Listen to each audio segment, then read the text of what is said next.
Bom dia, pessoal.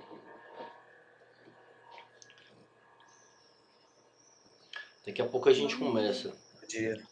Daqui a pouco a gente começa. Deixa só a gente ter mais um pouco de... Deixa só a turma aumentar, tá bom?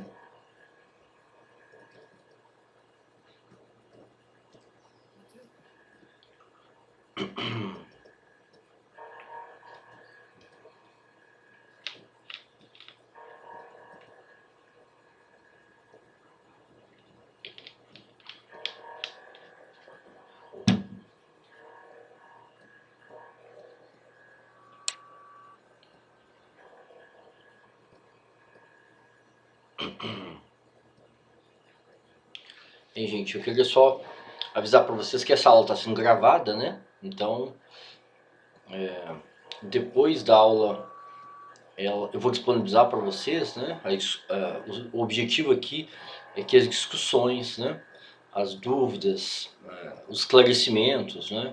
A discussão da aula e dos textos seja disponível para vocês consultarem e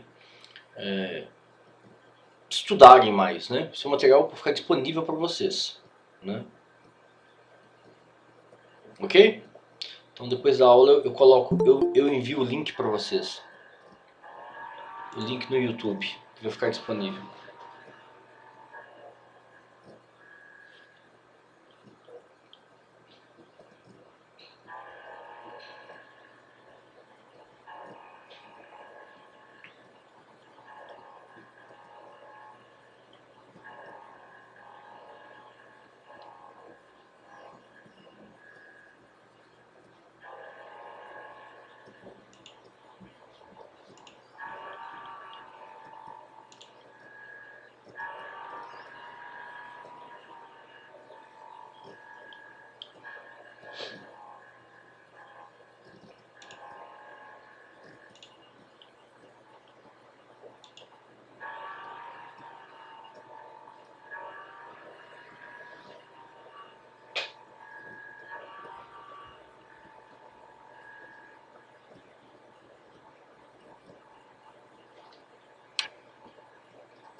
Pessoal, vamos começar então? Nós temos 18 alunos, né? Já são 8 horas. Podemos começar? Tá todo mundo ouvindo bem? Sim. Então quem está aqui, né? Quem chegou já na sala de aula, né? Gabriela Rodrigues, a Giovana, o Gustavo, a Lara, Larissa, Letícia, Luana, o Lucas, a Luísa Correia, a Luísa Fonseca, a Maria Clara, a Maísa, a Milena, a Nívia, a Norma, a Thaís, o Vinícius e o Vitor. Ok? Todo mundo ouvindo bem? Sim. Então tá bom. Bom, antes da gente começar o conteúdo, né? Da gente entrar no conteúdo da aula, é o primeiro conteúdo que a gente vai ver da disciplina, né? Que tem aula expositiva, tem textos e tem avaliação, né? Vocês têm que me entregar sínteses na próxima aula, no dia 14. Eu queria ouvir vocês sobre a ementa da disciplina. Se ficou claro para vocês, né? Se vocês têm dúvida em relação às avaliações, em relação ao conteúdo, em relação às datas, né? Eu queria ouvir vocês se vocês têm perguntas e dúvidas sobre a ementa. Vocês têm?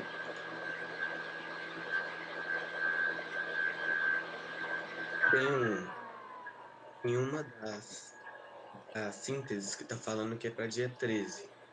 Só que as outras tá dia 14. Tá errado ou é diferente mesmo? Não, é dia 13 mesmo.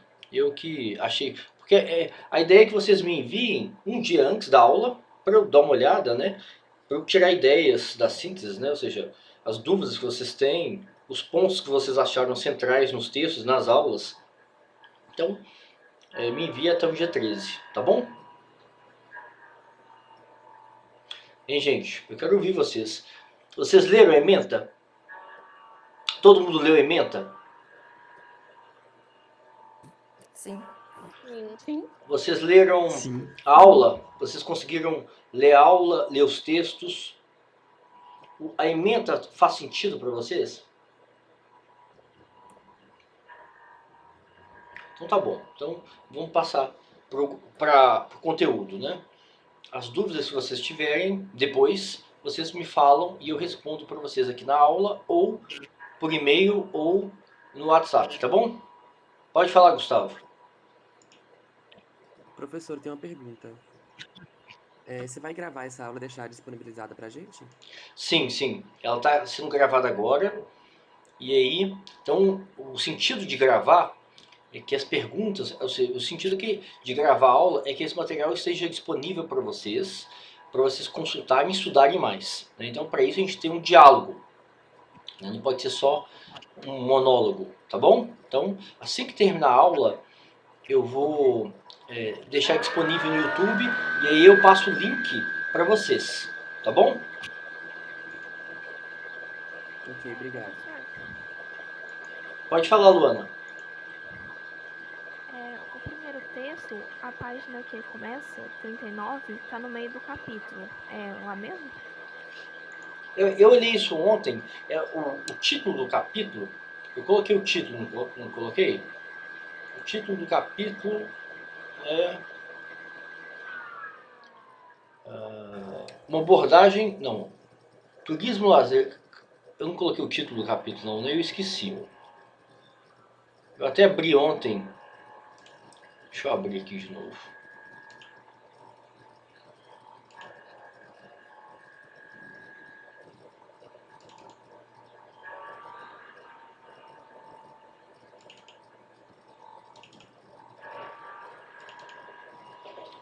Eu tô abrindo aqui, tá, gente? Só um minuto.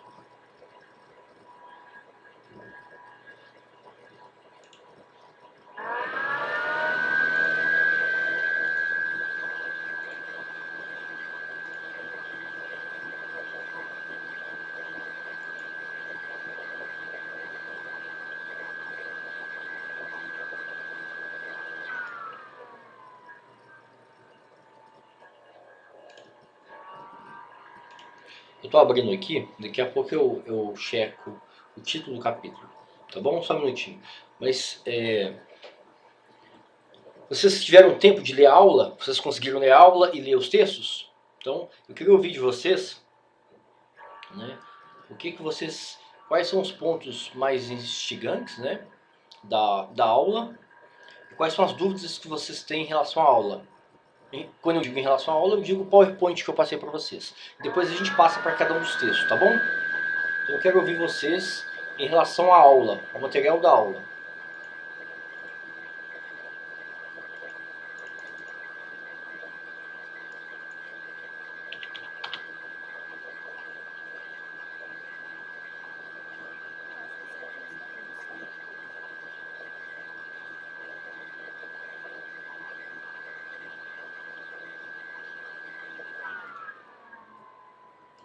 E, gente, o capítulo o capítulo 4, né, do texto 1. É o turismo de massa e o consumo de massa. O turismo de massa e o consumo de massa, isso. Tá bom? Ele, na verdade, ele começa na página 47. Eu não sei por que tá errado lá, mas tudo bem. O importante é vocês lerem. O máximo que vocês lerem, vocês vão trazer mais material para a gente discutir, né? Então, primeira coisa que eu queria ouvir de vocês, né?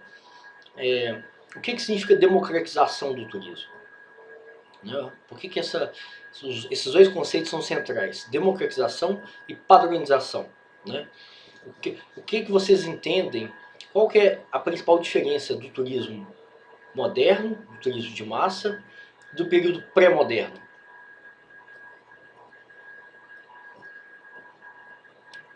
É muito elitizado, né? Sim, sim. Pode falar. Agora ele está se tornando para um todo. Não para o todo ainda, mas está pelo menos tentando. Chegar nas classes médias, nas classes baixas. Sim, sim. Sim. A padronização do. Pode falar, Milena, por favor. A padronização, eu entendi que é tipo uma experiência padronizada, moldada pela indústria do turismo. Então você vai em determinados lugares, você não conhece, realmente não tem contato com a população local, com a comida local, que o senhor falou na outra aula, né? A questão dos resorts, que as pessoas não saem dos resorts para ter experiência fora deles. Esse é um ponto importante. Eu queria começar com uma frase, né, de um livro que eu acho muito interessante, que é para vocês fixarem, né? Deixa eu pegar esse livro aqui para vocês verem o livro.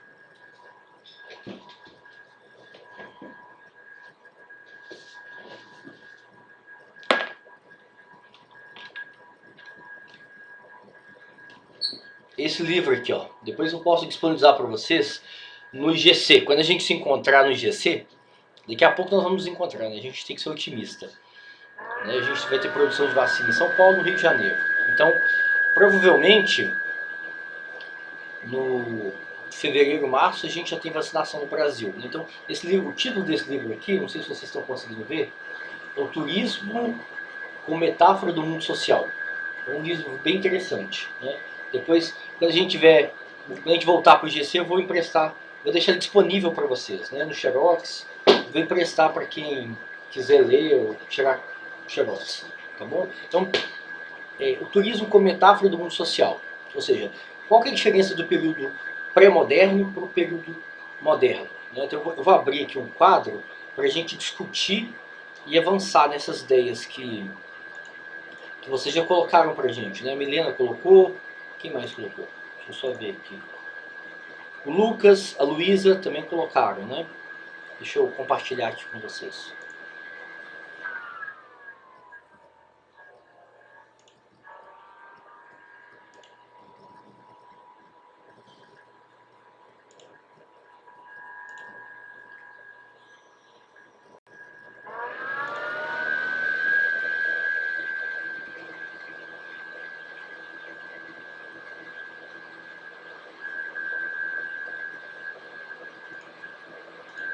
Todo mundo está vendo o quadro? Apareceu para vocês? Sim? Sim. Ok. Então, o objetivo... Deixa eu abrir aqui para mim, porque senão para mim não aparece. Então eu tenho que abrir aqui uma outra tela aqui, que aí eu vou discutir com vocês, né? Eu fico vendo o rosto, eu fico vendo vocês... Isso. Então, o sentido da gente... A primeira coisa, a gente tem que pegar esse material da aula e o material dos textos que vocês leram, né, as ideias, os conceitos, né, e organizar para a gente ter uma compreensão sociológica. O que é uma compreensão sociológica? É entender que o turismo, no período moderno, né, o turismo de massa, ele representa, ou seja, ele é um epifenômeno de muitas mudanças estruturais.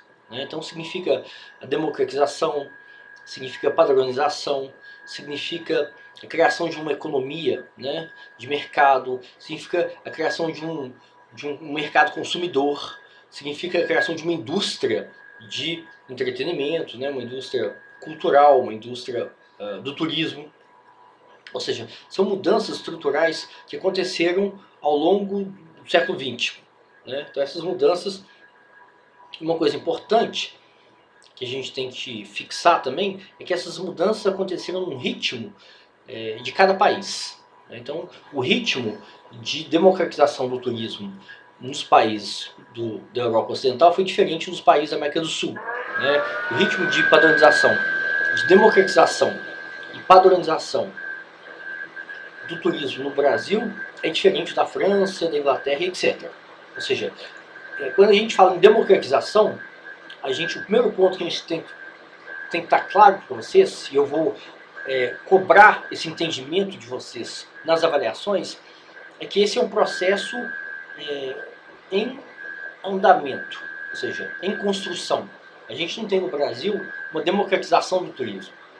Né? Então, quando eu falo em democratização, eu falo que esse processo foi iniciado na segunda metade do século XX e cada país está implementando esse processo de democratização no seu ritmo, de acordo com o seu desenvolvimento econômico, de acordo com as políticas sociais e etc. Ou seja, a gente não tem uma evolução, a gente não tem uma situação homogênea dos países. Então, o primeiro ponto é esse. Então, existe muita diferença entre os países, muita diferença dentro do Brasil. Né? O Brasil é um país muito desigual, muito heterogêneo. Né? Então, se a gente for pensar no mercado turístico em São Paulo, é muito diferente do mercado turístico do Piauí. Né? O tamanho da classe média de São Paulo, paulista, né? O mercado de trabalho, a renda que o mercado de trabalho possibilita para a população de São Paulo. Né? A escolaridade da população de São Paulo comparado com o Piauí. Então assim vai. Então esses determinantes estruturais, eles são muito importantes para a gente entender esse ritmo de cada país e esse ritmo diferente dentro do país, dentro do Brasil. Né? Os estados são muito desiguais. Né? Então esse é um ponto importante. Então esse processo de democratização está acontecendo ainda. E ele tem retrocessos, né? Ele não é linear. Ele vai, segue, depois ele retrocede. Então a gente tem que entender também que o turismo é altamente, o turismo de massa, né? Esse processo de democratização é fundamentalmente dependente da economia e da inclusão social. Né? Então esse é um ponto central. E vamos voltar para a tabela aqui. Né? Eu quero que a gente pense essa discussão em relação à tabela. Então, no período pré-moderno, a gente tem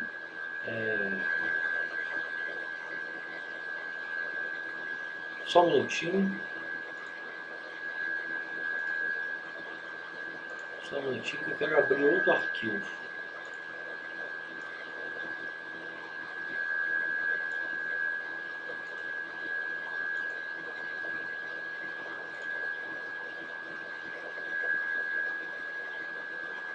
Na verdade eu quero abrir o mesmo arquivo, mas é porque eu atualizei ele. Só um minuto.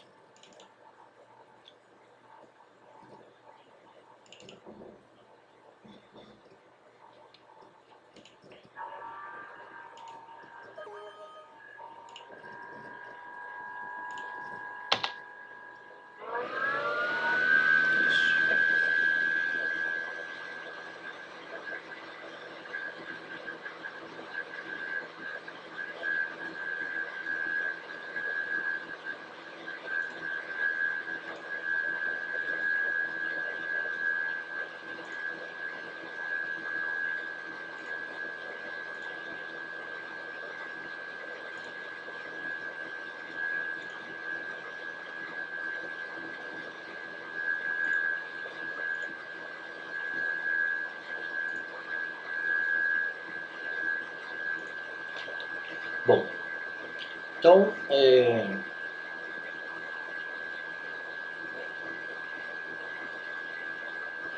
retomando aqui, né? Então a gente tem que é interessante a gente pensar no turismo pré-moderno como um período onde não existia o conceito de turismo e de turista. Então esse é o ponto principal, o ponto central para a gente diferenciar o turismo pré-moderno do turismo moderno, do turismo de massa, né? O turismo pré-moderno, o período pré-moderno, né? O período da viagem, do viajante, a gente tem o que sobressai é a dimensão da sociabilidade e a dimensão da cultura. No período moderno, no período do turismo de massa, o que sobressai é a dimensão econômica. Então isso é importante para vocês fixarem essa diferenciação e desenvolverem isso nos trabalhos que eu vou pedir para vocês, né? Na síntese, no trabalho intermediário e no trabalho final. Né? Então, o período pré-moderno a gente pode defini-lo como um período de aculturação, de formação educacional. Né?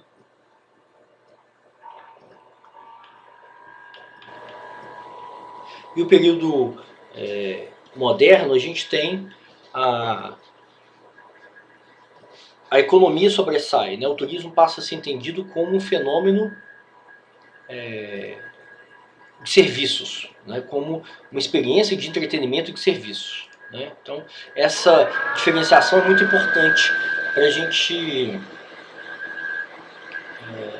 analisar como que isso vai se desdobrar. Né? Então, eu queria perguntar para vocês o turismo nasce de quê? Ou seja, qual que é a origem do turismo moderno, do turismo de massa? O que possibilita, o que cria?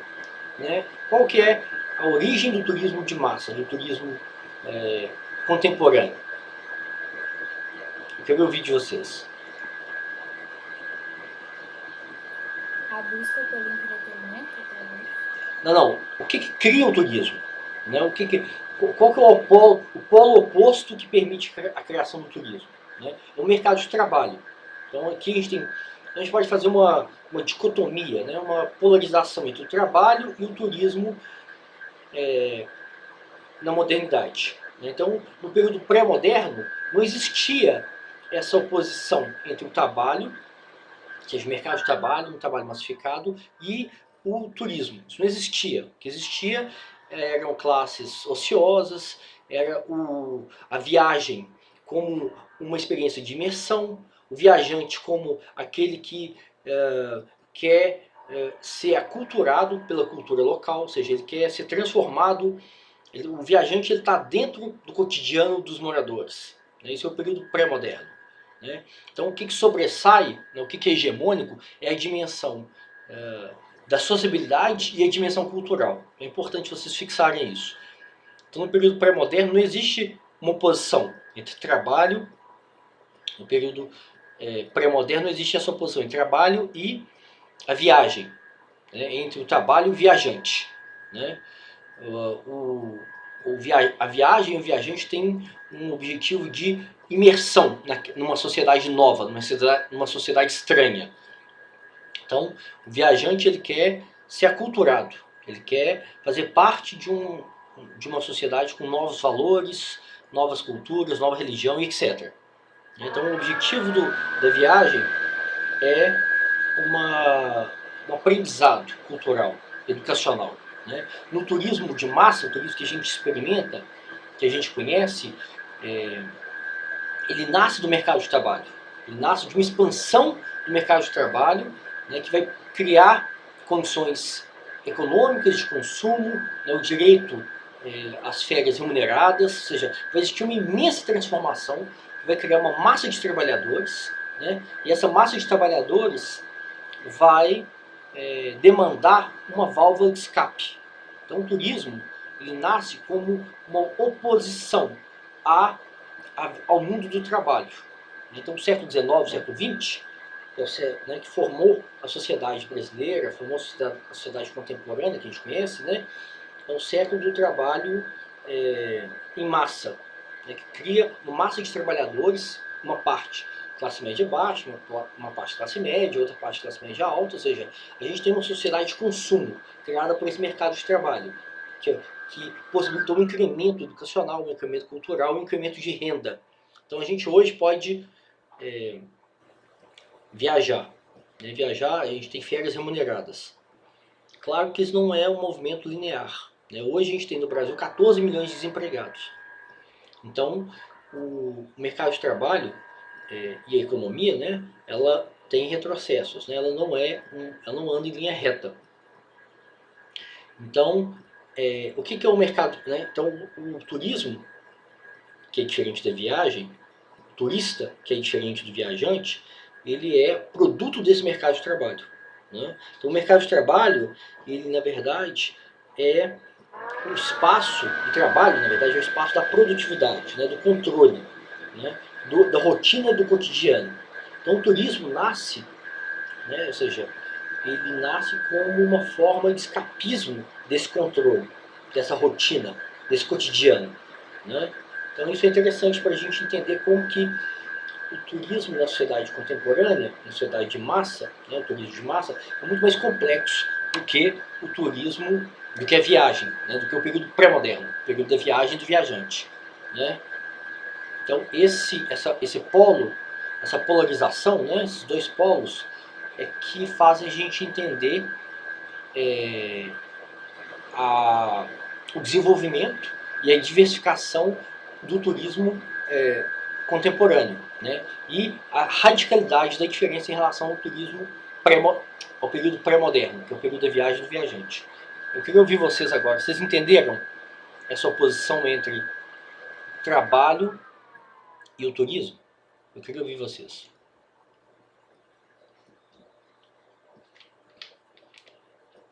Oi, professor. Então, o turismo surge, só para ver se eu entendi, como uma válvula de escape da massa trabalhadora do século XIX, né? Que você falou.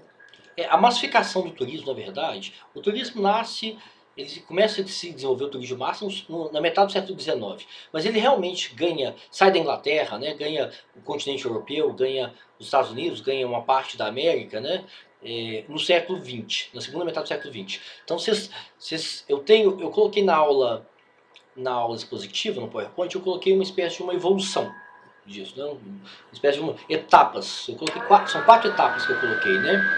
Então, esse processo de massificação, ele chega no seu, né, desenvolvimento na segunda metade do século XX, no pós-segunda guerra.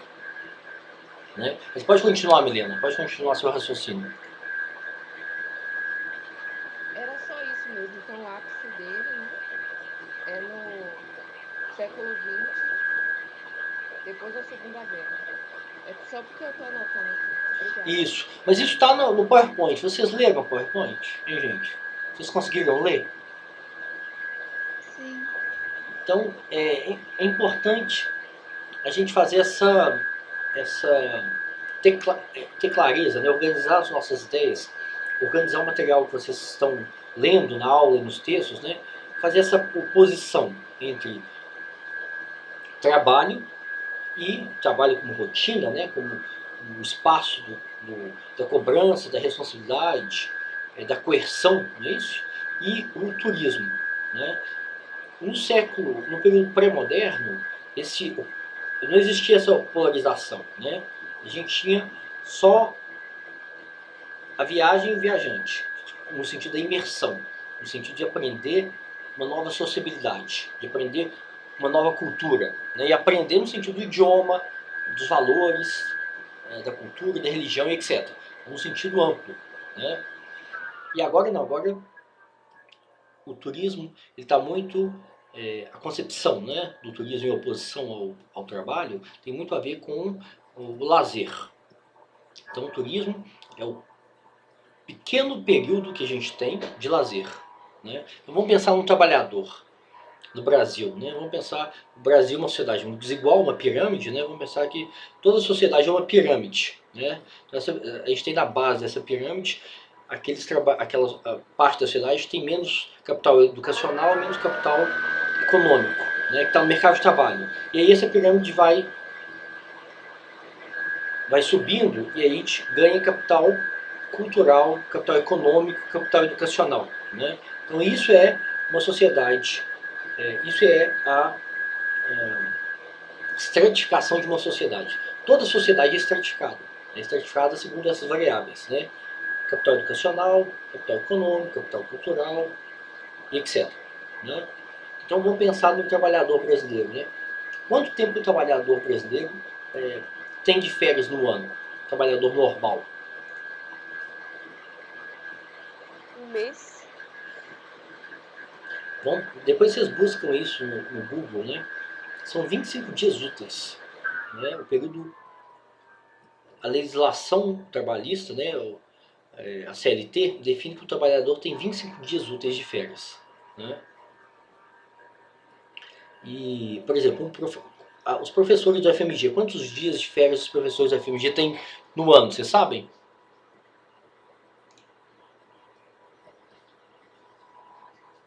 Não. Eu estou comparando, quando eu faço essa pergunta, eu estou comparando, estou pensando na pirâmide. Né? Estou pensando nessa pirâmide que eu falei para vocês. Né?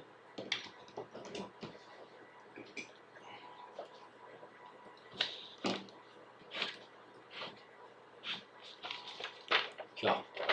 Tá vendo a pirâmide? Aqui, ó.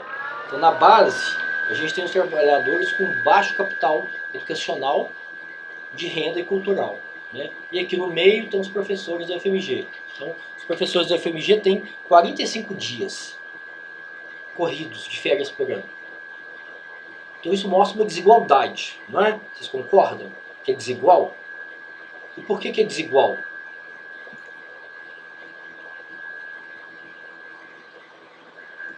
Gente, eu estou perguntando, eu estou fazendo uma distinção, estou mostrando a desigualdade entre trabalhadores, né, pensando no turismo contemporâneo. Então, trabalho, turismo. Então, vamos olhar aqui os trabalhadores normais e os professores, né, da UFMG. Então, os trabalhadores normais têm 25 dias úteis e os professores têm 45, quase o dobro. Né? Então, é uma diferença gritante, né, uma diferença absurda. Né? E como que esses trabalhadores vão...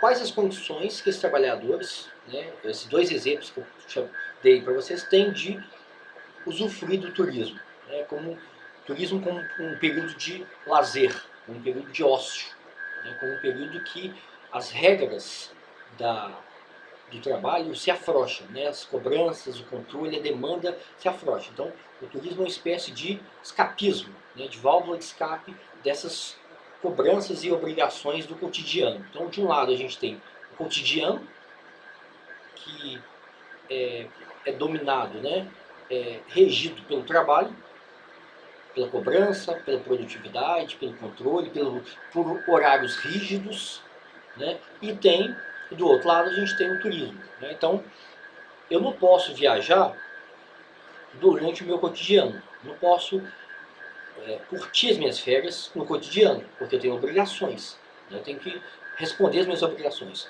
O trabalhador que está na base da pirâmide também. Né? Então, quais condições que esse trabalhador tem 25 dias úteis? Né? Quais as condições econômicas o trabalhador que um salário mínimo tem para usufruir do turismo? O turismo realmente é uma válvula de escape para esse trabalhador que está na base da pirâmide? Eu quero ouvir de vocês. Quais as condições econômicas, de tempo, que as pessoas, nesses dois exemplos, né, da estratificação social, o professor da UFMG e um trabalhador, vamos pensar o trabalhador da limpeza, dos serviços gerais da UFMG, está na base da pirâmide. Ele recebe um salário mínimo por mês. Né? Tem 25 dias úteis de férias por ano. O professor da UFMG ganha muito mais, né, do que isso. Ele tem 45 dias de férias por ano. Então, como que é a experiência desses dois grupos? São só dois grupos ocupacionais. Eu estou dando como exemplo para vocês, né? Dentro da estratificação social no Brasil. Como que esses dois grupos se apropriam do turismo? Eu acho que o trabalhador da base acaba vendendo uns dias de férias para pagar contas, acaba não tendo realmente os dias, né, que ele tem direito às férias para o lazer dele. Ele acaba utilizando para fazer um bico, para pagar a conta, né, e vendendo os dias que ele pode vender, né, para poder pagar a conta também. Sem dúvida, sem dúvida. Então, esse exemplo, né, eu estou colocando só, fazendo essa distinção entre o trabalhador da limpeza do IGC, né, a mulher, né, que cuida da limpeza, e o professor. Então, essas duas categorias profissionais mostram como que esses determinantes estruturais, né, capital econômico, capital educacional, capital profissional, capital cultural, determinam a experiência de lazer das pessoas. Né? Então, eu, por exemplo, eu tenho experiências de lazer e de turismo no meu trabalho. Né? Então, eu consigo, por exemplo, na época que a gente viajava, né, quando a gente viajava, os professores da UFMG participavam de seminários, encontros. Então, eu participava de seminários dentro do Brasil, fora do Brasil. Então, durante o meu trabalho, ou seja, na parte do controle, do cotidiano, da rotina, eu tinha experiências de lazer e de entretenimento. Ou seja, eu tinha experiências turísticas que estavam dentro da minha rotina. Então, o meu trabalho me possibilitava isso. Né? A faxineira, né? As pessoas que trabalham no serviço de limpeza, não, isso é impossível para eles. Eles são totalmente determinados pela rotina. Não tem como eles não tem como eles aproximarem trabalho e turismo, trabalho e lazer, né? Trabalho e prazer, né? São esses polos que que eu estou chamando a atenção aqui, que se opõem. Né? Então, o turismo na sociedade moderna, ele nasce do trabalho, ele é completamente determinado pelo trabalho. Né? Então, todas as restrições, todas as coerções, né, do trabalho vão se refletir no seu tempo e nas suas condições de usufruir do seu lazer. Então, o lazer é completamente determinado pelas restrições do trabalho, pelo seu capital, por onde você está na pirâmide. Né? Então, por isso que a pirâmide é importante. Essa pirâmide aqui da estratificação social, se você está na base da pirâmide, ou se você está no meio da pirâmide, ou se você está no topo da pirâmide, isso determina a sua experiência de lazer ao longo da sua vida. Né? Então, um trabalhador no serviço de limpeza do IGC tem 25 dias de férias e recebe um salário mínimo. Então, isso vai ser absolutamente determinante para a experiência que ele tem de lazer ao longo do ano. Então, você tem 365 dias no ano e 25 dias de escapismo, 25 dias a válvula para você refrear, para você diminuir essa experiência do controle, das obrigações, do horário rígido, do cotidiano. Né? Então, o turismo ele é o anticotidiano. O turismo ele se opõe ao cotidiano. Né? E o professor do UFMG, por exemplo, ele consegue aproximar esses polos. Ele consegue ter experiências de lazer e de prazer, né, de viagem e de turismo dentro do trabalho. Né? Então, isso é um privilégio, né? É uma condição absolutamente estranha à maior parte dos trabalhadores. Né? Então, esse exemplo é para mostrar para vocês como que a sociedade está estratificada, né? Hierarquizada, e como que isso se reflete no trabalho e no lazer, no turismo. Né? Então, o sentido, vamos voltar para aquela distinção entre o período pré-moderno e o período moderno. O sentido da viagem, do viajante no período pré-moderno é a sociabilidade. Né? É a interação, a cultura. Então, né, se a gente fosse distinguir, fazer uma oposição clara entre o período pré-moderno e o período moderno é essa.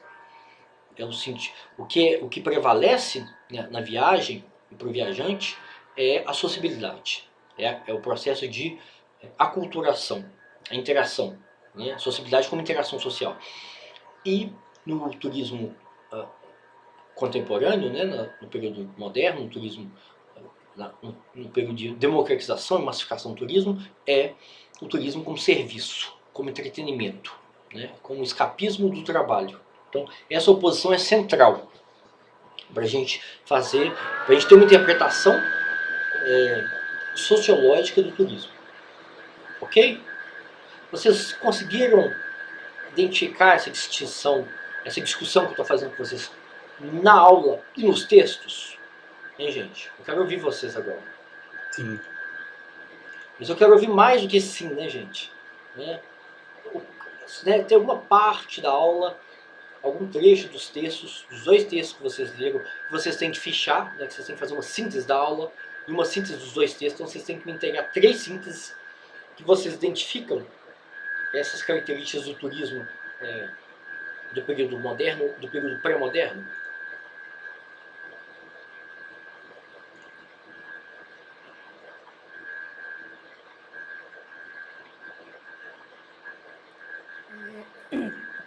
No período pré-moderno, as pessoas tinham restrições financeiras, não tinham a questão do tempo, né, de férias, eles tinham disponibilidade de tempo, então podiam fazer viagens mais longas e com isso ter essa imersão, né, da cultura, né, nos hábitos religiosos, culturais, gastronômicos, né, daquele local que eles estavam indo.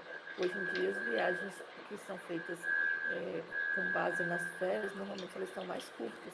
E às vezes as pessoas não dispõem nem de recursos financeiros, nem de tempo para poder ter esse convívio maior e essa aculturação. Exatamente, é isso mesmo, tem razão, Norma. Eu queria ouvir vocês, em relação às experiências turísticas que vocês já tiveram, quando vocês estavam na vida, né, antes da pandemia. Agora é todo mundo confinado, né, todo mundo isolado. Então, pensa nas experiências turísticas que vocês tiveram, né? Como que a sociedade está organizada? O que a sociedade oferece de experiência turística para a população, de uma forma geral? Né? Praia, festa, não é isso? Qual que é o principal, maior evento turístico do Brasil, que atrai mais turistas no Brasil? Carnaval? Sim, o carnaval, é óbvio, né? E o que significa o carnaval? Pensa num turista que viaja para Belo Horizonte. O que o turista trabalha o ano inteiro? Né? O turista está na base da pirâmide, né? O turista tem pouco capital econômico, educacional. O que ele busca quando ele vem conhecer o Carnaval de Belo Horizonte, o Carnaval do Rio, ou de Salvador? O que significa o Carnaval? Escapismo? Sim, mas o que mais? Dá exemplo. Vamos pensar num ponto de vista concreto. O que a pessoa quer quando ela viaja? Né?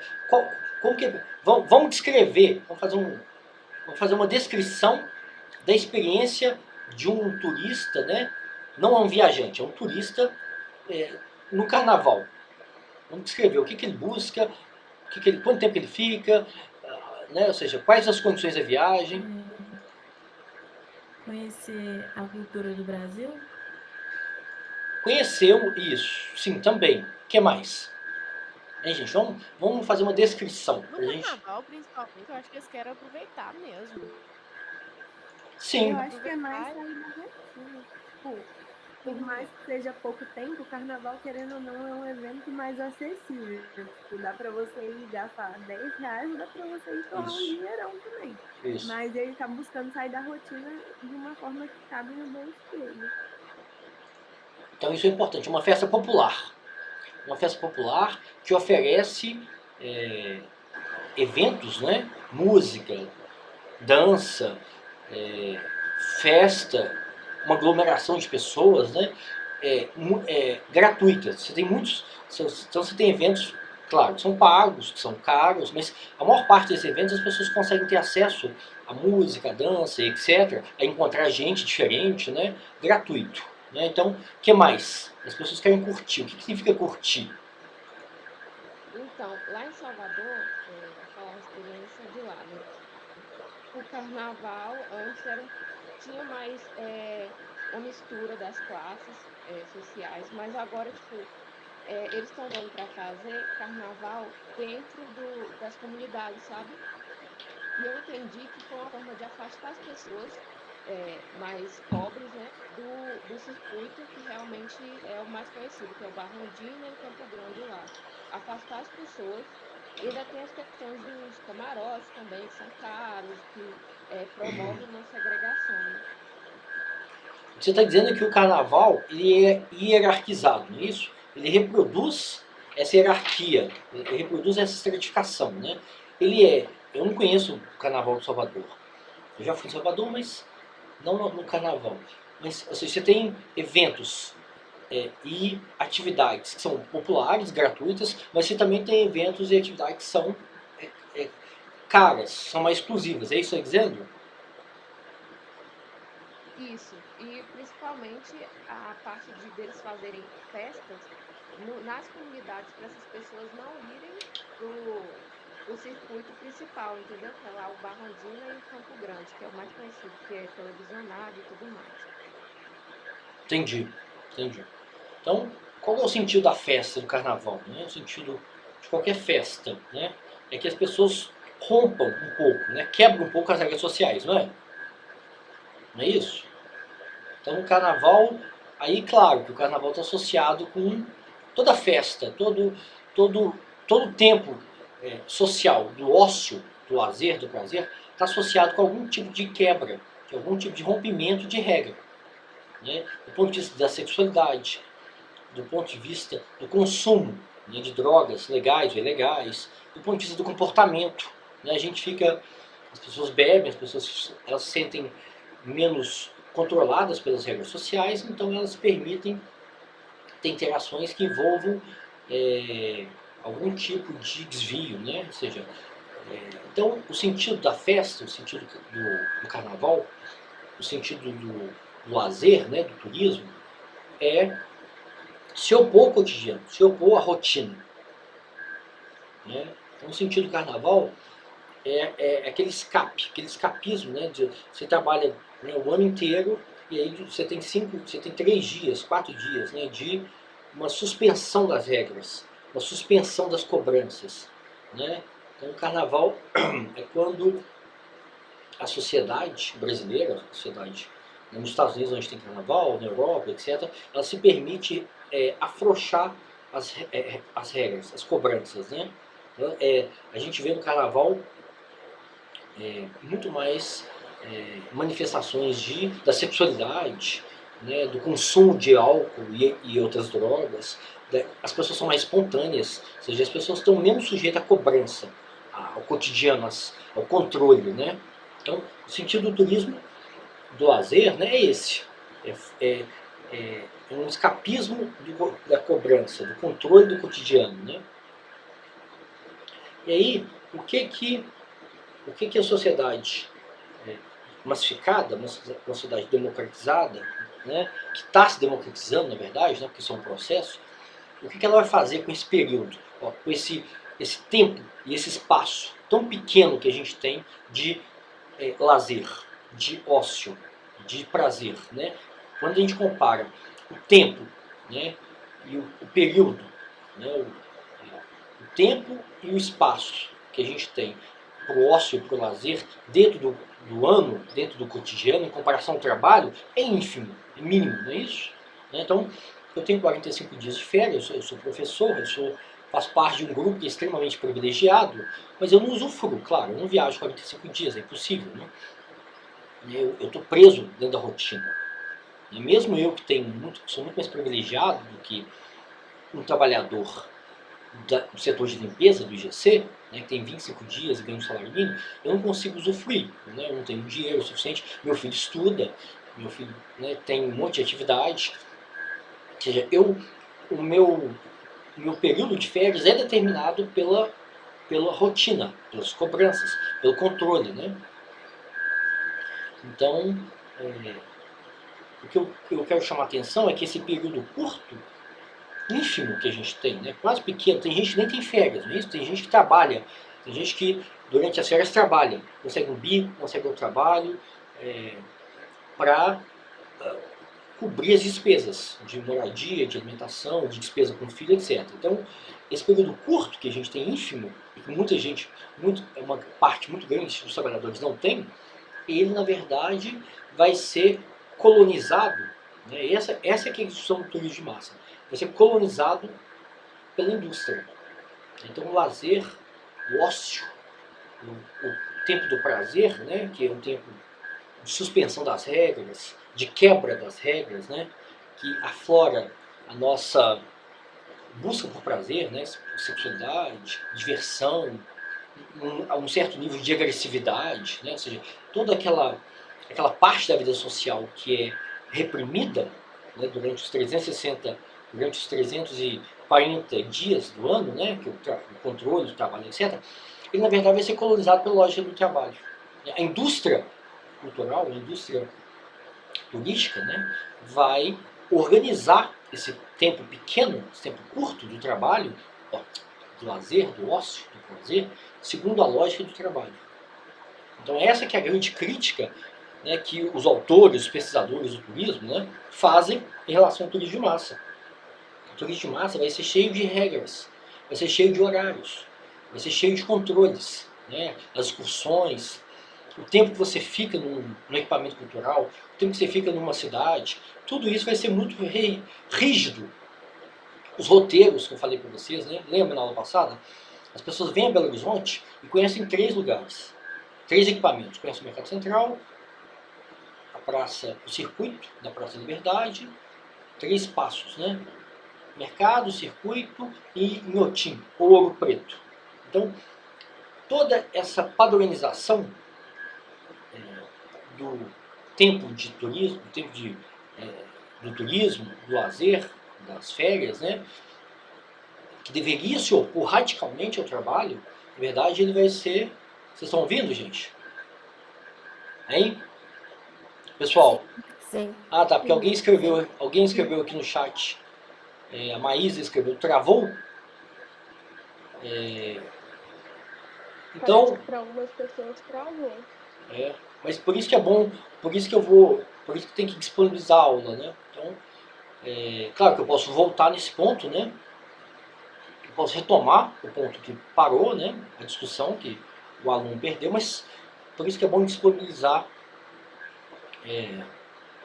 a aula gravada, né?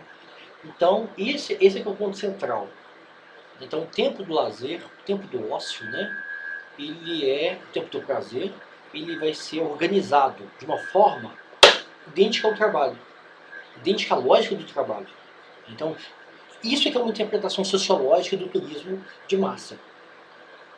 É identificar como que a lógica que rege o nosso tempo de férias, nosso tempo de lazer, nosso tempo de ócio, que é muito curto comparado com o trabalho, né? O trabalho, ele ordena a minha vida, né?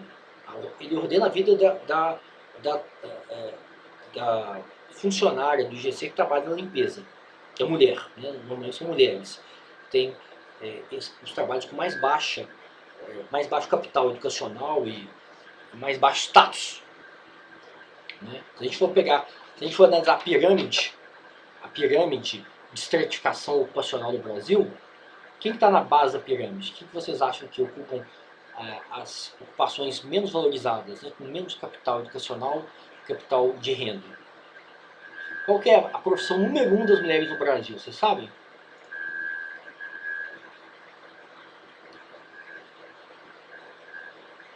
Doméstica? Serviços? Exatamente. A profissão número 1 das mulheres no Brasil, né? Quando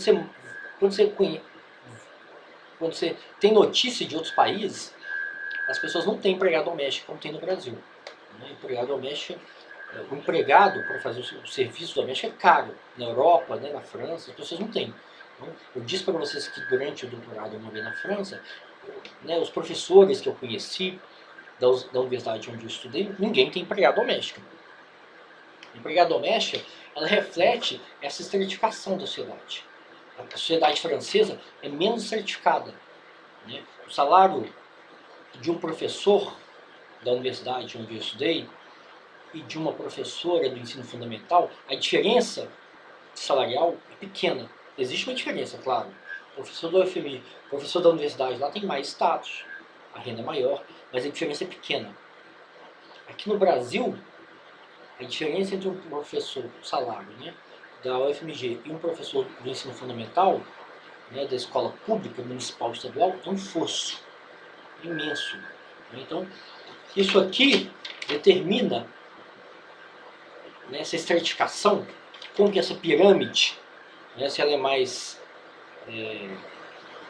desigual, se ela é mais achatada, né, como na França, que a diferença entre as ocupações é muito pequena. Então isso determina tudo. Né? Não basta ter trabalho.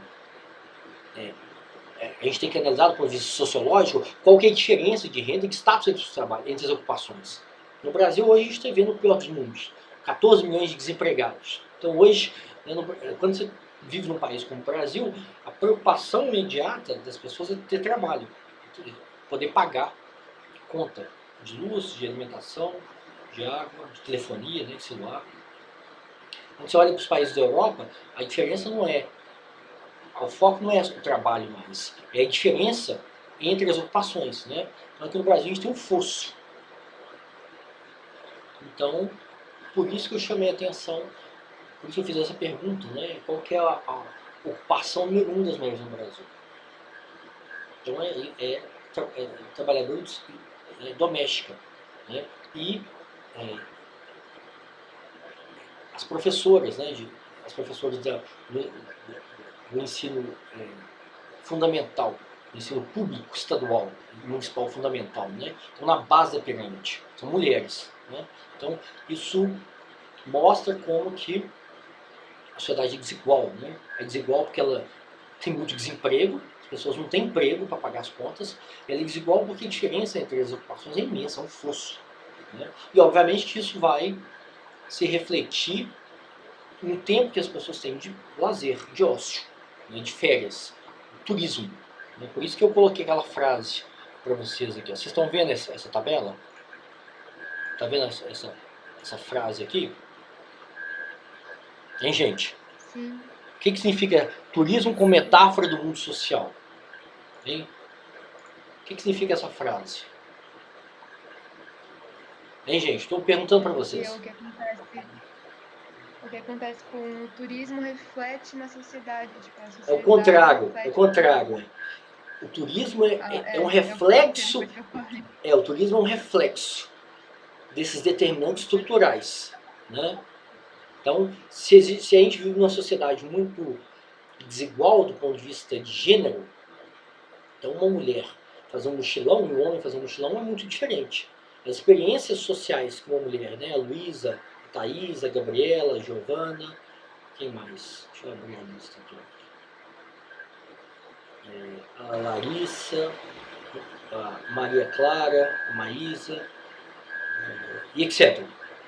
A diferença social que vocês vão ter viajando sozinha, uma mulher viajar sozinha, é muito diferente da experiência que eu vou ter. Então, a experiência de férias, de ócio, de prazer que você vai ter no seu período de férias, vai refletir a estrutura social. Uma mulher está muito mais sujeita a sofrer assédio, violência sexual, constrangimentos, né, que um homem não está. Então, o tempo, o lazer, o ócio, as férias, o turismo, refletem a estrutura social que a gente vive. Reflete essa hierarquia, essa estratificação social, essa pirâmide aqui. Ó. Então o turismo é mais, do ponto de vista sociológico, o turismo é mais complexo do que ir para a praia. Do que só o escapismo. Né? Então é importante vocês lerem os textos, né? Identificarem essas complexidades da experiência turística. Né? Mas eu queria ouvir vocês em relação à aula. Vocês mal falaram da aula. A impressão que dá, a impressão que o professor tem é que os alunos nunca leem. Né? Eu fico com dó dos professores do meu filho, por exemplo. Ele tem 14 anos, então ele tem uma dificuldade, né, de se concentrar em ler. Ele só quer ter prazer. Né? 14 anos, o que você espera de uma pessoa de 14 anos? Né? Ele não está condicionado como eu. Então, faz parte, né, da sociedade incutir na gente, adulto, todo mundo aqui é adulto, né? Obrigação. Então, a gente responde bem às obrigações. Pouco tempo de lazer, pouco tempo de prazer, né? Pouco tempo de ócio e muito tempo de trabalho, de obrigação. Então, eu espero que vocês cumpram o que a sociedade, né, a formatação que a sociedade faz para a gente, nós somos adultos, né? Então eu queria ouvir mais vocês em relação à leitura do material da aula. Depois, daqui a pouco a gente entra nos textos. Mas eu quero ouvir sobre o material da aula. Vocês leram, vocês entenderam, tem a ver com o que eu estou dizendo agora ou não? Né? Eu espero de vocês mais leitura e mais discussão. Pode falar, Lucas. Eu não li porque eu tava lendo as coisas de outras matérias e eu achei que era para ler só para síntese. Então, antes de todas as aulas suas, é melhor ler o material? Claro, a gente tem que fazer uma discussão, Lucas. A gente tem que fazer um diálogo. Eu espero de todo mundo. Dessa vez eu falhei, mas na próxima vez eu vou ler. Tudo bem. Eu espero de todos os alunos, né, que são adultos, não é isso? Que vocês se apropriem do PowerPoint, da aula, né, e dos textos. Né? Eu não espero ter que chamar a atenção de vocês como os professores do meu filho fazem com o meu filho. E eu também. Né? Então é uma luta. Mas vocês não, vocês são adultos. Então eu quero ouvir do Gustavo, da Lara, da Larissa, da Letícia, da Luana. Vocês têm que parar de sumir, de ficar mudos e tem que trazer pontos que vocês acham relevantes, dúvidas, perguntas, né, para a gente discutir, tá bom? Então eu quero ouvir agora vocês em relação ao material da aula. Quem leu, o que você entendeu? Né? Você acha que essa discussão que eu fiz agora tem base, está conectada com a discussão da aula? Eu quero ouvir vocês. Eu vou chamar nome por nome, viu, gente? Eu vou fazer igual os professores do meu filho. Se vocês não falarem, Ana Luísa, quero ouvir a Ana Luísa. Eu vou chamar nome por nome aqui, até vocês começarem a ter um diálogo comigo, tá bom? Ana Luísa, bom dia, você tá aí? Bom dia. Na verdade, eu queria só voltar nessa questão do turismo como metáfora social, porque eu não entendi se os aspectos dos fenômenos sociais refletem do turismo ou se é ao contrário.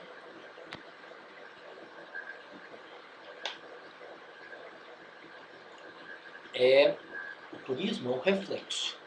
Né? Então, a gente vive numa sociedade que tem muito desemprego.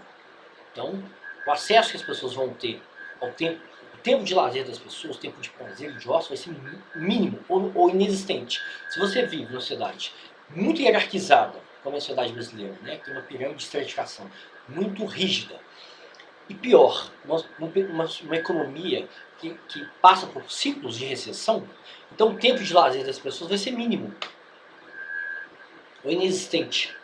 Então, o turismo como metáfora do mundo social significa isso.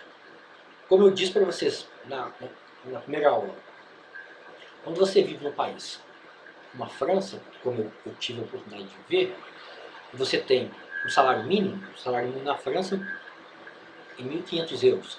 As pessoas têm lazer, as pessoas viajam. Então, a França é uma sociedade estratificada, claro, existe desigualdade, existe pobreza, mas as distâncias entre os grupos sociais é menor. Não é um fosso, como é no Brasil. É menor. Então lá, o acesso.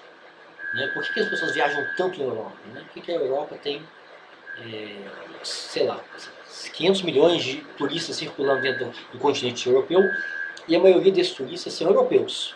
Porque as pessoas têm acesso a trem, avião, ônibus, carro, etc. Né? Então, o salário mínimo permite com que as pessoas viajem. Tem aquele período pequeno de lazer do ano, né, na vida que a gente tem, um ano de trabalho. Né? O tempo, o espaço do ócio das férias é mínimo, mas as pessoas conseguem usufruir disso. Então, o turismo é um reflexo da estrutura social. Ok, Ana Luísa? Tá claro? Ok, obrigada. Gabriela Rodrigues, cadê você? Oi, tô aqui. Tá, o único ponto que eu fiquei em dúvida é com relação à parte diferença do turismo de massa para o pós-moderno. Eu não consegui fazer uma diferenciação dos dois. Eu vou voltar no quadro aqui e a gente vai, pra gente entender essa diferença, tá bom? Vou voltar no quadro aqui. Uhum. Então o período pré-moderno é um período em que prevalece a experiência da viagem, a experiência do viajante, é uma experiência absolutamente elitista. Né? Então a gente tem um período de exclusão. Né? A maior parte dos indivíduos da sociedade não tem acesso a essa imersão. Então o período pré-moderno é um período de viagem, do viajante, em que o objetivo é a imersão. É esse processo de aculturação e formação educacional. Pode falar. Só fazendo um link com o slide, seria aqui no slide seria os primórdios do turismo antes dos anos de 1950? Isso. No turismo de massa, a gente tem um processo de democratização, né? Que ao mesmo tempo é um processo de padronização. Então aqui, a gente tem, eu vou escrever aqui, ó. Aqui a gente tem a dimensão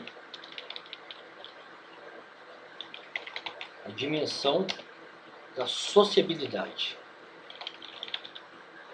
e a dimensão cultural se sobressai, né? Aqui no turismo de massa sobressai a dimensão econômica. Então aqui a gente tem o turismo, a experiência do turista, e o turismo, ele se esgota no entretenimento, ele se resume ao entretenimento. Né? Então a experiência econômica, a dimensão econômica que é hegemônica, que sobressai, ela reduz o turismo a serviços, né? A indústria. Né? E no turismo, ou seja, aqui a gente tem um afastamento do turista e da rotina da cidade, da rotina do morador. Né? No período pré-moderno, o turista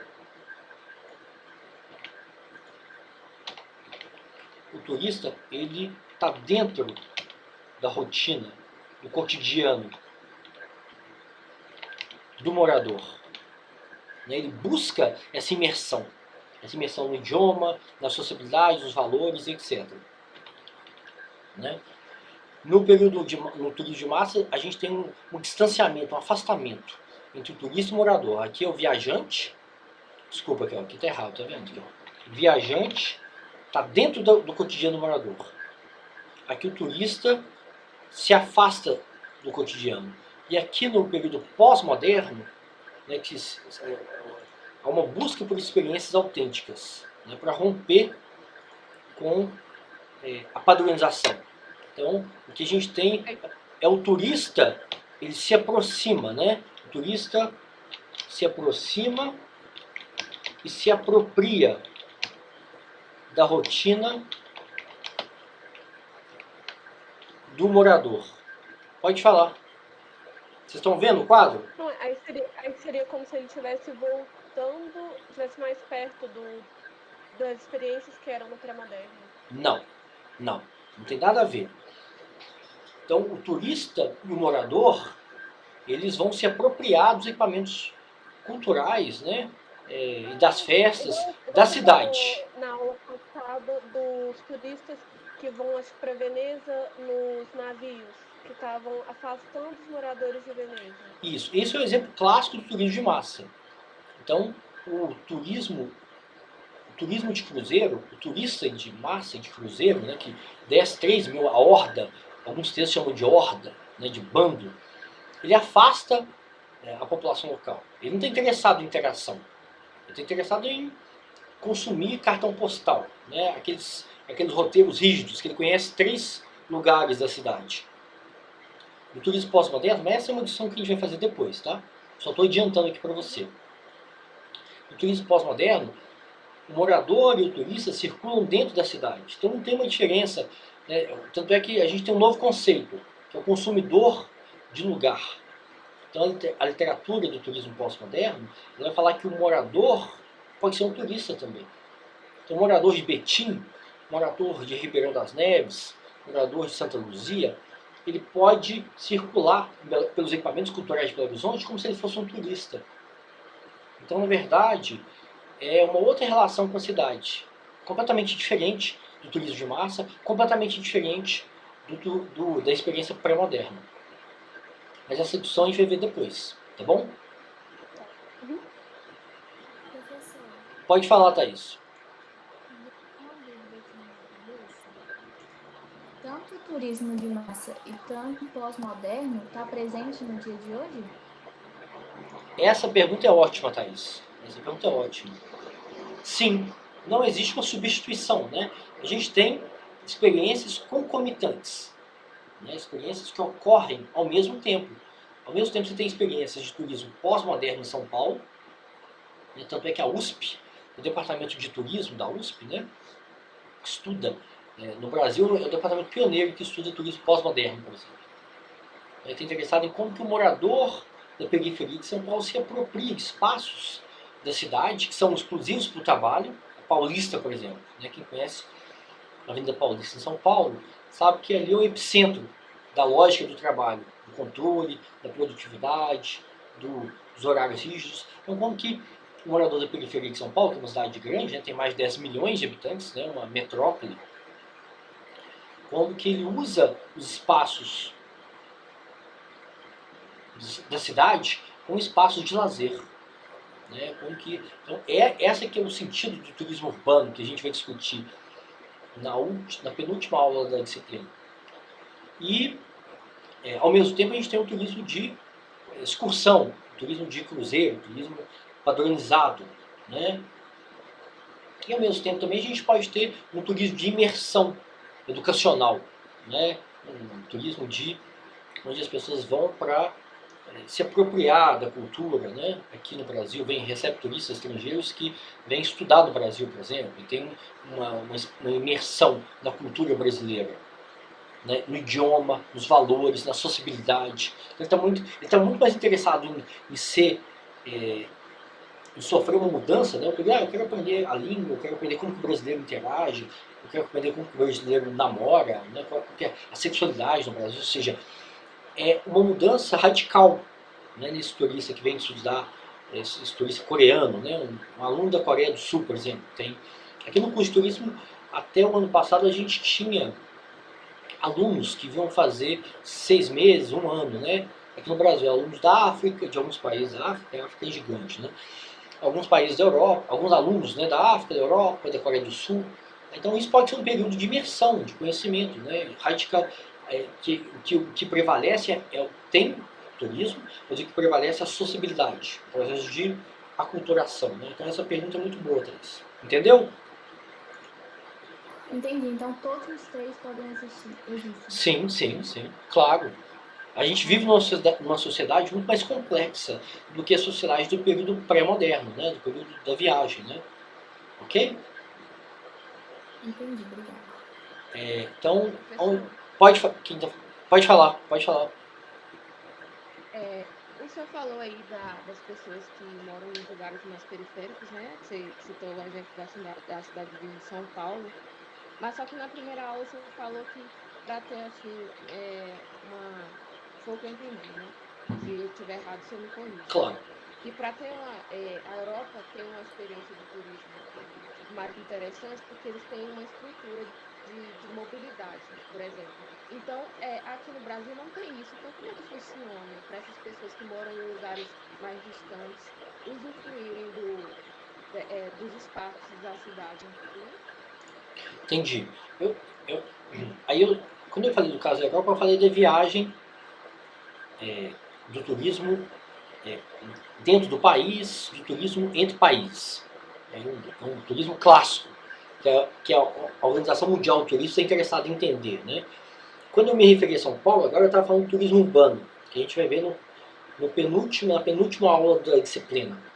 Então, o turismo urbano, e o pessoal da USP, né, o pessoal do turismo da USP que estuda isso, né, um tema novo, instigante, está interessado em entender como que, na verdade, um morador de uma metrópole muito desigual, muito grande, como Rio, São Paulo, etc., né, até mesmo Belo Horizonte, que tem uma escala menor, 2 milhões de habitantes, o Rio tem 7, São Paulo tem 10.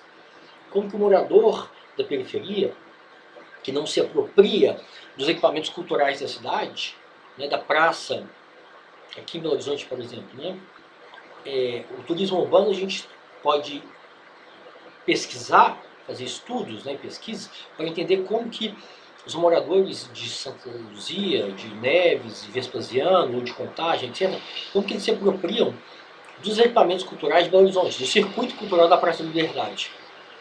São equipamentos públicos e gratuitos, né? Então, essa circulação dentro do território, né, não é uma viagem. As pessoas não vão sair de Neves e vão se hospedar em Belo Horizonte e vão consumir a cadeia turística de Belo Horizonte. Não. Esse turismo urbano, ele não tem a dimensão econômica como central, né? Então é nesse sentido de que a circulação das pessoas dentro do território urbano, ou seja, sem viagem, né, sem deslocamento grande, etc., é estudado pela literatura como um turismo urbano.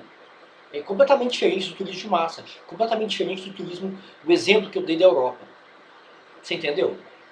Não está claro ainda, mas vai estar quando a gente estudar isso, né? Quando a gente estudar isso para frente. Então, os pesquisadores da USP estão interessados em como que os moradores da cidade... O foco aqui é o morador da cidade. O morador da cidade pensando numa metrópole, uma escala metropolitana, né? Pensa aí, Belo Horizonte tem 2,5 milhões, 300 mil habitantes, mas aí a região metropolitana de Belo Horizonte tem quase 4 milhões. Vamos pensar em escala metropolitana, região metropolitana de Belo Horizonte. O morador de Neves, Vespasiano, de Santa Luzia, ele pode circular e se apropriar por espaços que são completamente estranhos a ele, espaços como o circuito da Praça da Liberdade, outros equipamentos públicos, né, espaços públicos, como se ele fosse um turista. Né? Mas a gente vai retomar isso, tá bom? Tá bom, obrigada. Nada. Então, onde eu parei, Ana Luísa falou, Gabriela falou, Giovana Souza. Bom dia, tudo bem? Bom dia, tudo bem? Você falou que no turismo de massa, o turismo ele vai ser colonizado pela indústria. Você pode explicar de novo essa parte? Porque não ficou muito claro para mim. Claro. Nós vamos repetir isso, na verdade. Né? Vamos repetir e vamos identificar esses pontos nos textos, na aula. Né? Então, no período pré-moderno, a dimensão que se sobressai, que é hegemônica, é a dimensão da sociabilidade. Eu quero uma imersão total na França.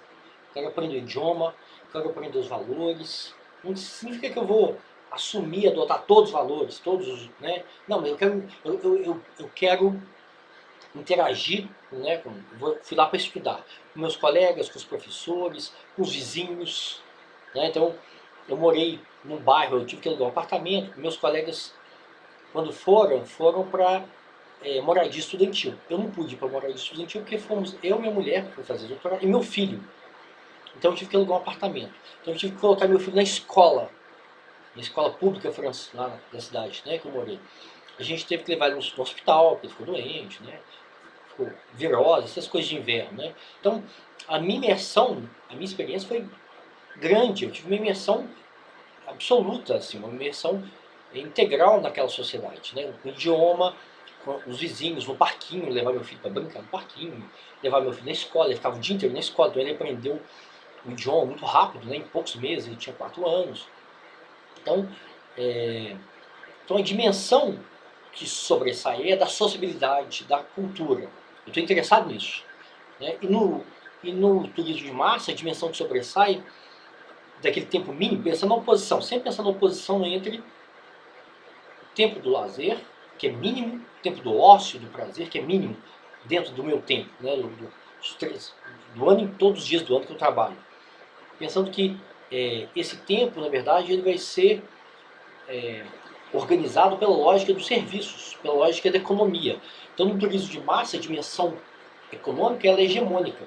Ela que vai organizar. Então, as pessoas vão ter férias durante 5 dias, durante 5 dias vão fazer uma excursão que vai definir como lugar que elas vão visitar praia. Todo mundo vai para a praia, não é isso? Por mais diferentes que as pessoas sejam, as pessoas não conhecem Manaus, não conhecem o Pantanal, não conhecem a imensidão de cidades e culturas que existem no Brasil. As pessoas são condicionadas, são constrangidas a ter uma experiência turística, né, de férias, de lazer, muito reduzida, muito repetitiva, muito monótona. Né, que tem a ver com o tempo, tem a ver com o salário que elas têm, que é muito caro viajar no Brasil. Então, a dimensão econômica ela sobressai. Então, o turismo acaba sendo uma experiência muito repetitiva, muito monótona e muito organizada pela lógica econômica, né, de serviços. Né? Então, o tempo que você vai ficar, você vai viajar de excursão para o Espírito Santo. Então, o tempo que você vai ficar na estrada, o tempo que você vai ficar numa praia tal, numa cidade tal. As interações que você vai ter vão ser todas dentro daquela excursão. Você vai conhecer pouca gente que mora naquela cidade. Então, esses determinantes econômicos vão se sobressair, vão ser mais fortes do que os determinantes no período da viagem, no período do viajante, né? Que é a sociabilidade e a dimensão cultural. Entende? Pode falar. Como essas questões que você falou, a gente pode falar que existe uma democratização do turismo? Mesmo com tudo diferente? Letícia, você está muito baixinho, mas fala mais alto. Eu entendi, mas repete para tudo, porque ficou muito baixo a sua voz. Tá, pra ouvir agora? Mais alto, por favor. Tá melhor? Tá melhor, pode falar. Mesmo com essas questões que você falou, é possível a gente dizer que existe uma democratização do turismo? Mesmo existindo todas essas diferenças? Essa pergunta não é uma pergunta simples, mas complexa. Ou seja, quais são os critérios? Né? Quais são os parâmetros que eu vou identificar esse processo de democratização? Né? É o número de pessoas que viajam para a praia?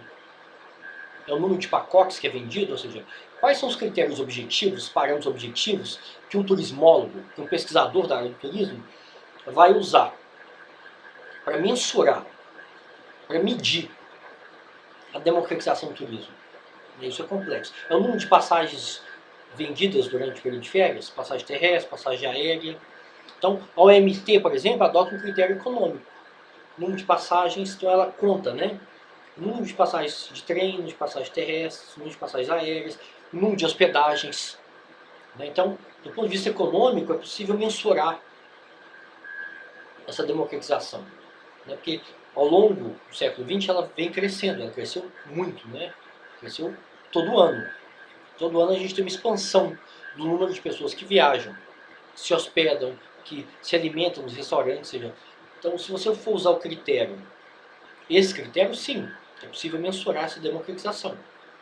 Mas a questão que a gente está analisando é como, né, do ponto de vista, numa perspectiva sociológica, é como que a experiência do lazer, do ócio, do prazer, do turismo, né, como que ela se dá, como que ela é organizada, e qual que é a lógica que organiza ela, né? Como que ela se opõe ao trabalho, né? Ok? Quem mais?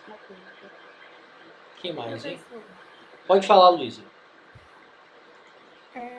assim, de curiosidade mesmo, uma coisa que me surgiu.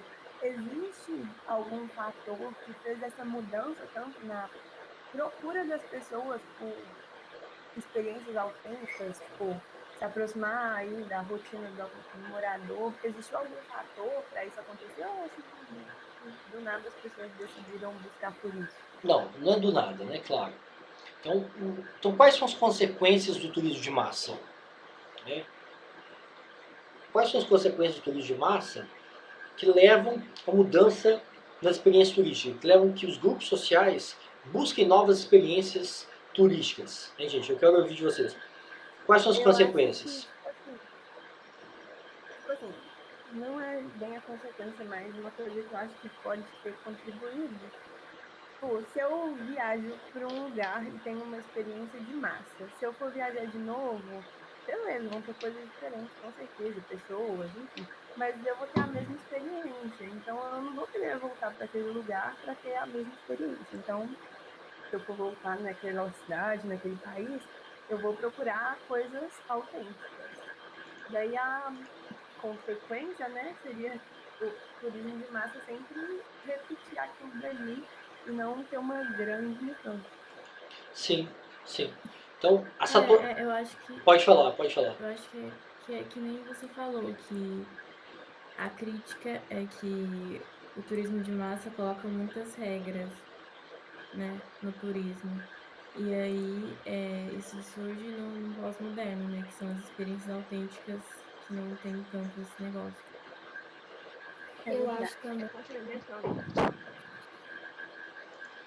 Mas as experiências autênticas, assim, não seria para todo mundo? Seria para todo mundo? Será que todo mundo conseguiria ter experiências autênticas fora do turismo de massa? É, Por um tempo maior, essa é uma pergunta super. gastar dinheiro com coisas diferentes?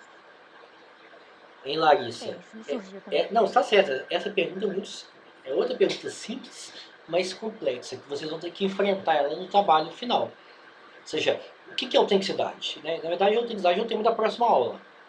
A próxima aula eu me refiro depois do recesso, né?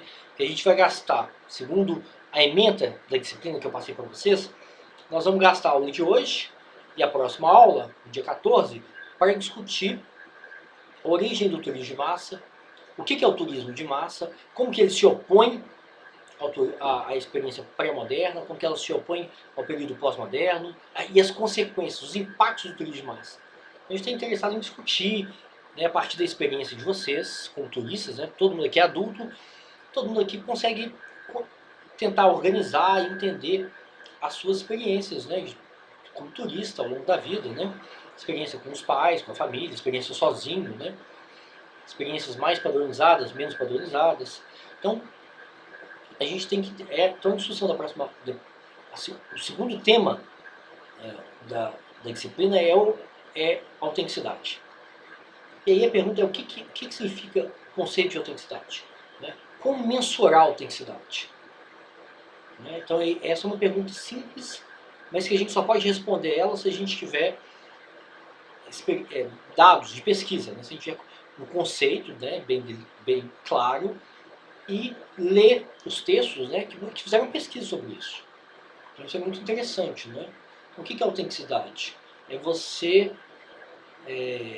a pergunta é possível ter uma experiência autêntica num resort, né, num parque, no Beto Carreiro ou a Disney? É possível você ter uma experiência num local que tudo é serviço? Então, a discussão sobre autenticidade é quando o turista busca a dimensão da sociabilidade. Menos lazer, menos entretenimento, menos serviço, né? Onde o turista só interage com trabalhadores da cadeia turística, né? Da indústria turística, que vão te atender, que vão te servir o tempo todo. Né? Então, a discussão sobre autenticidade é uma discussão onde a sociabilidade, ou seja, a interação com a população local, né, com as pessoas daquela cultura, daquele território, é a dimensão hegemônica. Né? A sociabilidade, o processo cultural, a dimensão cultural, né? De aprender de consumir, de aprender, de mudar. Então, o turista ele quer algum tipo de mudança, ele quer aprender um novo modo de vida e quer mudar. Então, a autenticidade é discutido pela literatura muito nesse sentido, né? E o turismo urbano vai falar que é possível ter experiências autênticas dentro da sua cidade. Aquele exemplo que eu dei, né? Você pode viajar para a Rússia durante a Copa e não interagir com ninguém da Rússia. Nenhuma pessoa da Rússia.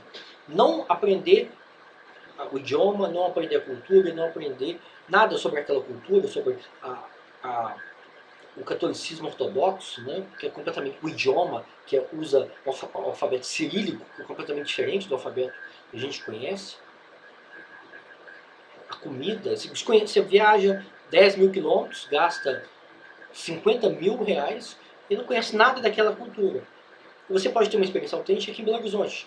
Eu dei esse exemplo, né? Quando você vai para uma comunidade, para um território aqui, e tem uma experiência de turismo quilombola, um turismo religioso, um turismo cultural, com arquitetura, né? Conhece a arquitetura de Belo Horizonte, né? Tem uma experiência no turismo cultural, e aí você tem uma imersão, você se apropria, né? Ou seja, eu gastei 20 reais, 30 reais para ter a experiência, e o outro gastou 50 mil e não teve nenhum tipo de sociabilidade naquele território. Então, o conceito e como mensurar a autenticidade, né, é que vai responder a pergunta que a Larissa fez. Tá bom? Vamos fazer um intervalo agora? Hein, gente? Vamos fazer um intervalo de 15, 20 minutos, né? Para tomar café, no banheiro, etc. E a gente volta daqui a pouco, tá bom? Aí, no intervalo, vocês aproveitam e leem os 2 textos e a aula, tá bom? Quem não leu, lê no intervalo. Tô brincando. Então, até mais, tá bom? Pode falar. Professor, deixa eu só te perguntar. Esse material você disponibilizou foi no Teams? Não. Esse material eu passei por e-mail para todo mundo. Eu coloquei também no grupo do WhatsApp, Giovana. Você não recebeu? Você não está no grupo do WhatsApp? Não, é porque... Então, eu não fui na aula porque até ontem eu não tinha acesso ao Moodle nem ao Teams, porque teve um problema na minha classe no IG mesmo. E eu não recebi, acabei não recebendo porque eu não fui na aula, entendeu? Entendi. Eu sempre começo o curso no Google Meet. Porque no Google Meet eu consigo agendar com todo mundo, eu consigo marcar com todo mundo imediatamente, muito simples. Às vezes no Moodle tem problema, o Moodle apresenta algum problema, e no Teams, no Microsoft Teams, as pessoas demoram a ter acesso também, os alunos, né? Então eu sempre começo a disciplina no Google Meet porque eu consigo agendar imediatamente com todo mundo. Então eu vou pedir, quem não tem acesso ao e-mail, bom, todo mundo recebeu meu e-mail, né? Porque está todo mundo aqui na aula. Mas quem não tem acesso, nós temos 2 canais de comunicação, o WhatsApp e o e-mail. Né? Eu respondo todo mundo no WhatsApp, respondo todo mundo por e-mail, né? E posso responder individualmente também. Se o Lucas tiver uma dúvida, a Thaís, a Giovana, a Larissa, pode mandar um e-mail que eu respondo individual também. Mas a gente tem esses 2 canais coletivos, né? Então, quem não teve acesso ao WhatsApp, deixa aqui no chat o número. Quem que está responsável pelo WhatsApp, que pode inserir as pessoas, pode passar o link? Quem que é? Hein, gente? Acho que tá todo mundo de ADM, é só mandar o número. Eu sei. Ah, tá. Então manda aqui pra Luana, manda aqui no chat, Maísa, por favor, o link, para a pessoa entrar no grupo do WhatsApp, por favor, tá bom? Eu tô pegando o link aqui. Então quem não tá, Luísa, Maísa vai disponibilizar o link, tá bom, gente? Aí você coloca no chat aqui da aula, ok? No WhatsApp eu tô, só que eu entrei só depois da aula, então Tá bom. não tinha os arquivos lá. Tá bom. Mas eu vou disponibilizar todo o material para você. Pode ficar tranquila. Pode falar, Vitor. O texto para síntese, os 2 no caso, eles estão disponíveis só no Teams? Não, eu disponibilizei no WhatsApp e disponibilizei por e-mail. Quem não recebeu por e-mail, me avisa, que eu disponibilizo agora. Tá bom? Eu vou querer de novo, porque eu ainda não encontrei já. Tá bom. Qualquer coisa eu te mando mensagem. Tá bom. Então vamos fazer um intervalo agora, são 9h30. A gente volta daqui a 20 minutos, tá bom? Ok? Ok. Então até mais. Ok. Ok.